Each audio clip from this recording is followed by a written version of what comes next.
ефтин политички театар за да добијат одредена политичка чарж. Зошто?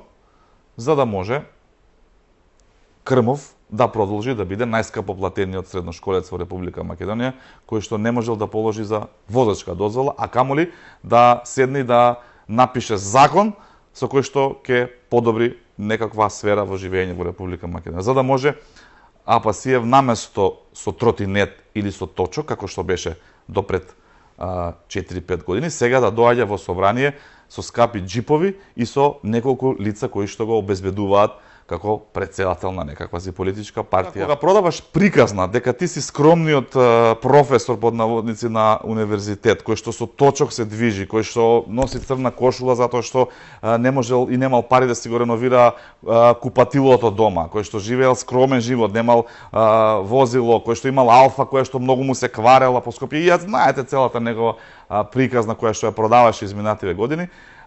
Малку е лицемерно сега да се возите со скапи джипови и да имате шофери и обезбедување, и тоа да не го презентирате на јавност.